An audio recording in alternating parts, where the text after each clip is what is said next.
We're going to start off chapter 7 talking about diatonic triads. The word diatonic means that it is somehow derived from a scale.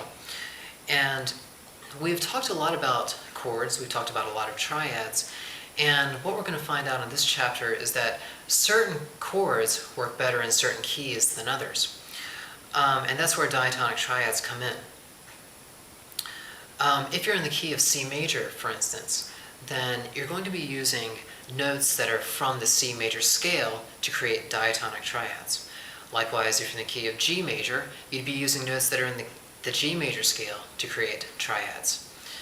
You might also be in minor keys. So if you're in the key of A minor, then you would use the notes from the A minor scale to create triads.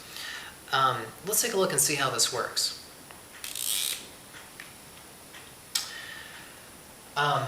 We've got a C major scale right here. C major, of course, has no sharps or no flats, so the chords that we build must also have no sharps and no flats. So if we look at this root note, the tonic note C, and build a triad on top of it, then the chord we get is C, E, and G. Okay? Now, you could start on any note of the scale as long as you don't use sharps or flats. So, let's say we want to start on the second note on D. Well, let's go ahead and build a triad. Okay? Then this is the chord that we get. And what you're going to see as we go through it is that we have a mixture of major and minor chords. This first one is, of course, a C major chord. Okay?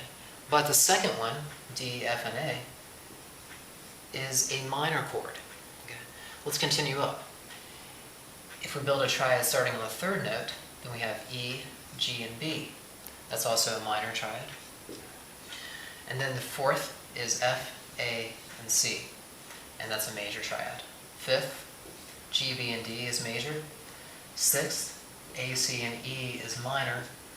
And seventh, B, D, and F is actually diminished. Okay? And then we come back to C, so everything just starts over.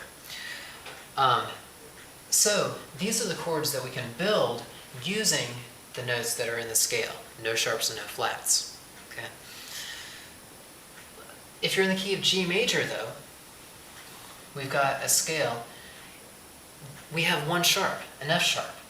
So that if we build a chord using an F, then we can't use F natural. We have to use F sharp. Let's see how this works. If we start off with this root, again, we're starting with G, build a triad, got G, B, and D. Easy enough, that's a major triad. Let's go ahead and skip for right now over to D. If we build a triad up, we've got D, F, and A. Okay? But it's not F, we have to use F sharp. So it turns out to be a major triad. Likewise, if you're in the key of F, we've got an F major scale right here. F major has one flat, B flat. So if you build a chord using a B, then you can't use B natural. You have to use B flat. For example, okay, let's start off here. F, build a triad up, F, A, C. Easy enough.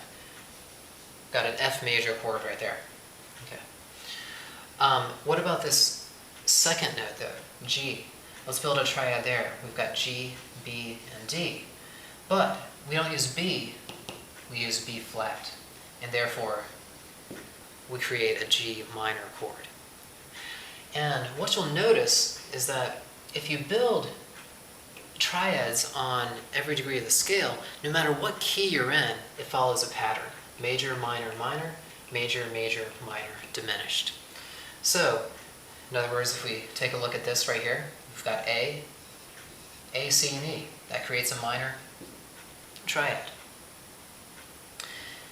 In the interest of time, we won't go through all of it, but I would encourage you to try yourself and just see how this works. It's always going to follow this pattern. Major, minor, minor, major, major, minor, diminished. Now, instead of saying, okay, I'm building a chord on the first note of the scale, then we would actually call this the tonic triad. Okay. Likewise, the second would be the supertonic triad. The third would be the mediant triad. Fourth is subdominant. fifth is dominant, sixth is submediant, and seventh is the leading tone triad. So the names of the chords are actually taken from the scale degree names that we studied before. Okay. Do a little bit of practice with this, and then we'll continue with our studies in the next lesson.